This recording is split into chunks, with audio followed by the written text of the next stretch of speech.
अस्सलामु अलैकुम व रहमतुल्लाहि व बरकातुहू। उस दिन सुबह की नमाज के बाद फातिमा खाला अपने घर में तस्बीह पढ़ रही थीं, जब अचानक दरवाजे पर जोर से दस्तक हुई। मौलवी इकबाल साहब परेशान हालत में दरवाजे पर खड़े थे। उनका चेहरा चिंता से भरा था और सांस तेज चल रही थी। फातिमा खाला, अल्लाह का वास्ता है, आपकी फौरी जरूरत है, मौलवी साहब ने हांफते हुए कहा। फातिमा खाला ने तस्बीह रखते हुए कहा, क्या हुआ बेटे? जमीला बीबी को कोई तकलीफ है क्या? लेकिन उनके यहां तो अभी कुछ होने वाला नहीं था। नहीं खाला जान, मेरी बेगम की बात नहीं, मुझे आपकी जरूरत हसीना के लिए है, मौलवी साहब ने कहा। फातिमा खाला हैरान हो गईं। हसीना मौलवी साहब की सफेद बकरी थी, जिससे वे बेहद मोहब्बत करते थे। हसीना कोई साधारण बकरी नहीं थी। यह खूबसूरत, लंबी और सफेद रंग की बकरी थी, जिसे मौलवी साहब ने 3 साल पहले एक सफर से लाकर रखा था। वे इससे इतनी मोहब्बत करते थे कि सर्दियों में इसके लिए गर्म कपड़े भी सिलवाते थे। मौलवी साहब का कहना था कि जब से यह बकरी आई है, तब से अल्लाह ने उनकी रिज़्क में बरकत दी है। वे इसके लिए अलग कमरा बनवाया था और हर रोज इसकी देखभाल में घंटों लगाते थे। गांव के लोग कहते थे कि मौलवी साहब की जान हसीना में बसती है। वे अक्सर कहते भी थे, ये बकरी मेरी बेटी की तरह है, अल्लाह इसे सलामत रखे। फातिमा खाला मौलवी साहब के साथ चलीं। रास्ते में उन्होंने देखा कि पूरे मोहल्ले में हलचल मची हुई थी। औरतें खुसुर फुसुर कर रही थीं और बच्चे भी किसी अजीब बात के इंतजार में खड़े थे। मौलवी साहब के घर पहुंचकर फातिमा खाला ने देखा कि हसीना अपने कमरे में लेटी हुई है और उसकी हालत खराब दिख रही थी। लगता है इसकी विलादत का वक्त आ गया है, फातिमा खाला ने कहा।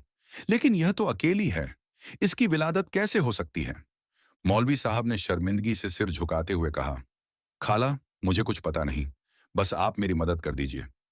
फातिमा खाला ने बिस्मिल्लाह पढ़कर अपना काम शुरू किया।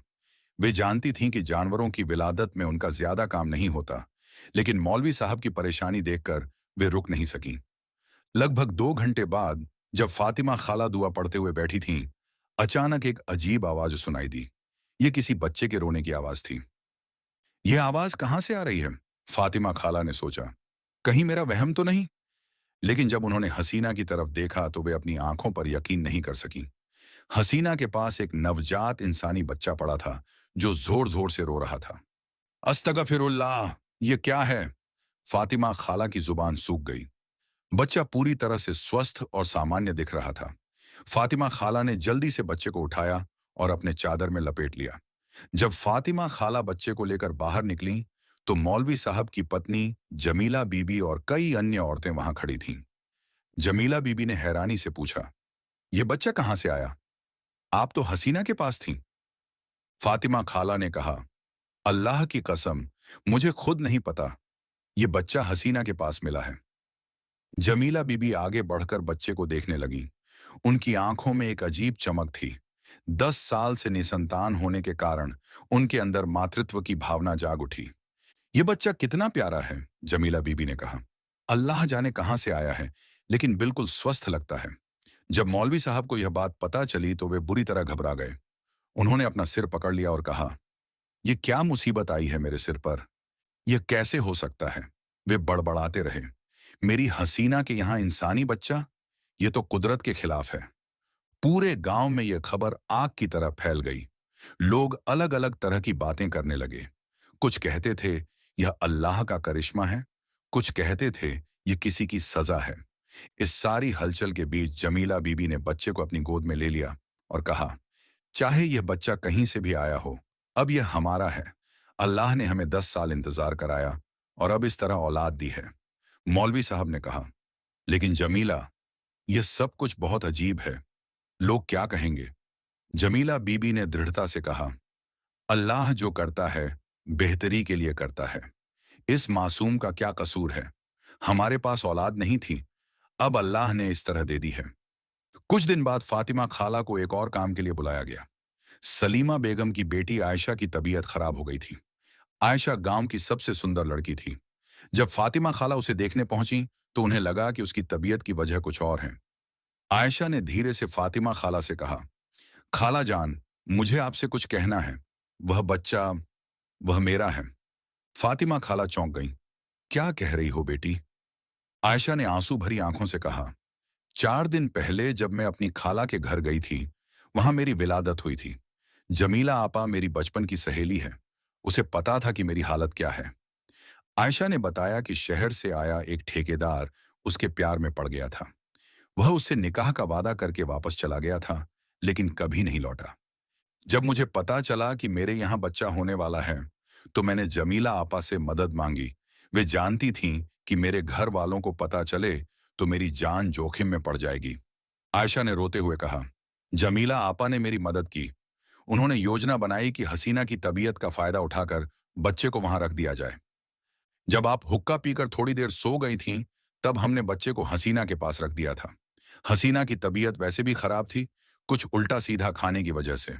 फातिमा खाला को अब पूरी बात समझ आई। उन्होंने कहा, बेटी, तुमने बहुत बुरा किया, लेकिन अब जो हो गया सो हो गया। अल्लाह तौबा करने वालों को माफ करता है। आयशा ने कहा, खाला जान, मैं रोज 5 वक्त नमाज पढ़कर अल्लाह से तौबा करती हूँ। मैं जानती हूँ कि मैंने गुनाह किया है। फातिमा खाला ने उसे समझाया, बेटी, अब तुम्हें सब्र करना होगा। इस राज को हमेशा के लिए अपने दिल में दफन कर देना होगा। जमीला को एक माँ मिली है और उस बच्चे को अच्छे घर में पालने पोसने का मौका मिला है। इधर मौलवी साहब अभी भी इस रहस्य को सुलझाने की कोशिश कर रहे थे। वे गांव के हर घर जाकर पूछ रहे थे कि कहीं किसी ने उनके घर में कोई संदिग्ध गतिविधि तो नहीं देखी। वे बकरी के मालिकों से भी पूछ रहे थे, लेकिन किसी के पास कोई जवाब नहीं था। गांव के लोग उन्हें तरह तरह की बातें सुना रहे थे, जिससे वे और परेशान हो जा रहे थे। फातिमा खाला ने मौलवी साहब को समझाने की कोशिश की, इकबाल मियाँ, जो हुआ सो हुआ। अब अल्लाह पर भरोसा रखो। हो सकता है यह तुम्हारे लिए बेहतरी हो। समय के साथ गांव वालों ने इस घटना को अल्लाह का करिश्मा मानकर स्वीकार कर लिया। मौलवी साहब के घर में खुशियां आ गईं, क्योंकि जमीला बीबी को आखिरकार मातृत्व का सुख मिल गया था। बच्चे का नाम अब्दुल रहमान रखा गया। जमीला बीबी दिन रात उसकी देखभाल करती थीं, जैसे वह उनका अपना खून हो। मौलवी साहब भी धीरे धीरे बच्चे से प्यार करने लगे। वे कहते थे, अल्लाह ने हमें अजीब तरीके से औलाद दी है, लेकिन यह हमारा अमानत है। अजीब बात यह थी कि बच्चे के आने के बाद मौलवी साहब के रिज़्क में बहुत बरकत आई। उनके पास लोग ज्यादा आने लगे, दुआ तावीज के लिए बुलावा आने लगा और इज्जत भी बढ़ गई। हसीना भी जल्दी ठीक हो गई और पहले से भी ज्यादा दूध देने लगी। गांव वाले कहने लगे कि यह सच में अल्लाह की रहमत का निशान है। जमीला बीबी अक्सर कहती थीं, अल्लाह की कुदरत देखिए, 10 साल हमने औलाद के लिए दुआ की और उसने इतने अजीब तरीके से हमारी दुआ कबूल की। इधर आयशा धीरे धीरे ठीक हो गई। उसने अपनी जिंदगी में बदलाव लाया और नेक रास्ते पर चलने लगी। वह रोजाना कुरान पढ़ती, नमाज में खुशू खुजू से खड़ी होती और अपने गुनाहों के लिए तौबा करती रहती। कुछ महीने बाद गांव के एक नेक इंसान ने आयशा से निकाह का प्रस्ताव रखा। आयशा ने अपनी मां से कहा, अम्मी, अल्लाह मुझे दूसरा मौका दे रहा है। मैं नेक बीवी बनकर दिखाऊंगी। आयशा की शादी बहुत सादगी से हुई। वह अपने नए घर में खुशी से रहने लगी और कभी अपने पुराने गुनाह का जिक्र नहीं किया। फातिमा खाला अक्सर इस वाक़ये के बारे में सोचती रहती। वे कहती थीं, अल्लाह बड़ा महान है, उसकी तकदीर में जो लिखा है वही होता है। कभी कभी वह इंसान को बड़े अजीब तरीकों से अपनी रहमत दिखाता है। वे यह भी कहती थीं, इंसान को कभी उम्मीद नहीं छोड़नी चाहिए। अल्लाह जब देता है तो छप्पर फाड़ कर देता है। गांव की दूसरी औरतें भी फातिमा खाला से यह कहानी सुनकर अल्लाह की कुदरत पर यकीन करने लगीं। शुरू में गांव के कुछ लोगों ने इस घटना पर सवाल उठाए थे। कुछ कहते थे यह कोई जादू टोना है, कुछ कहते थे यह शैतान की कारस्तानी है। लेकिन जब उन्होंने देखा कि मौलवी साहब के घर में बरकत आई है, बच्चा स्वस्थ और सुंदर है और पूरे परिवार में खुशियां हैं, तो उन्होंने भी इसे अल्लाह का करिश्मा मान लिया। गांव के इमाम साहब ने एक जुमे के खुतबे में कहा, अल्लाह की शान देखिए, वह जिसे जो देना चाहता है, जिस तरह देना चाहता है, देता है। हमें उसकी कुदरत पर सवाल नहीं करना चाहिए। अब्दुल रहमान बहुत प्यारा और समझदार बच्चा निकला। वह सबसे प्यार से मिलता और कभी रोता चिल्लाता नहीं था। जमीला बीबी कहती थीं कि यह बच्चा उन्हें जन्नत का फरिश्ता लगता है। बच्चा जब कुछ महीने का हुआ तो वह बहुत जल्दी बैठना, खड़े होना सीख गया। उसकी आंखें बहुत सुंदर थीं और चेहरे पर हमेशा मुस्कान रहती थी। मौलवी साहब अब बच्चे को लेकर मस्जिद जाते और कहते, यह मेरा बेटा है जो अल्लाह ने मुझे दिया है। इस घटना के बाद गांव में एक अजीब तब्दीली आई।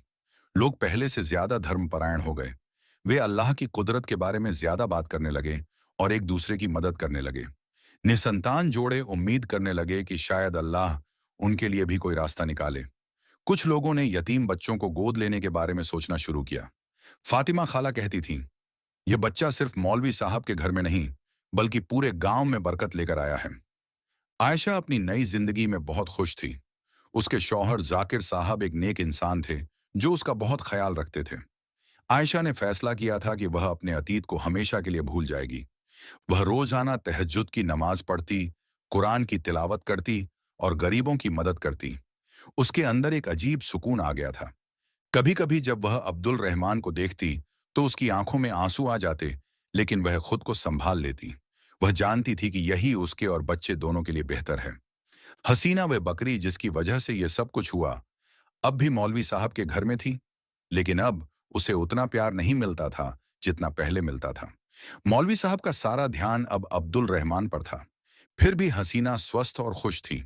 वह अच्छा दूध देती थी और कभी बीमार नहीं पड़ती थी।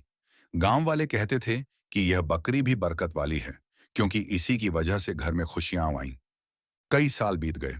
अब्दुल रहमान अब एक खूबसूरत बच्चा बन गया था। वह मदरसे जाता, कुरान पढ़ता और बहुत अच्छे अखलाक वाला था। मौलवी साहब कहते थे, यह बच्चा मेरी आंखों का तारा है। अल्लाह ने मुझे बूढ़ापे में यह नेमत दी है। जमीला बीबी की खुशी का तो कोई ठिकाना नहीं था। वे हमेशा कहती, अल्लाह ने मेरी सारी उदासी दूर कर दी है। इधर आयशा के घर भी खुशखबरी आई। अल्लाह ने उसे भी औलाद की नेमत से नवाजा।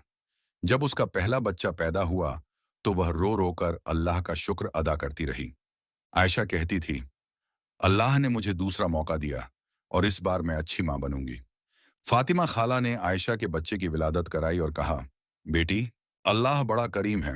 वह तौबा करने वालों को माफ करके नई जिंदगी देता है। यह घटना अब गांव और आसपास के इलाकों में मिसाल बन गई थी। लोग कहते थे कि अल्लाह की कुदरत का कोई अंत नहीं और वह चाहे तो क्या नहीं कर सकता। कई निसंतान जोड़ों ने इस कहानी से प्रेरणा लेकर यतीम बच्चों को गोद लिया। वे कहते थे, अगर अल्लाह चाहता है तो किसी भी तरीके से औलाद दे सकता है। फातिमा खाला अब 70 की हो गई थी, लेकिन अभी भी काम करती थीं। वे इस वाक्य को अल्लाह की हिकमत का नमूना बताती थीं। वे कहती थीं, कभी कभी अल्लाह इंसान को गुनाह की वजह से सजा देता है, लेकिन कभी कभी उसी गुनाह को माध्यम बनाकर किसी की दुआ भी कबूल करता है। आयशा का गुनाह था, लेकिन अल्लाह ने उसे तौबा का रास्ता दिया। मौलवी साहब और जमीला बीबी की दुआ थी और अल्लाह ने उसे अजीब तरीके से कबूल किया।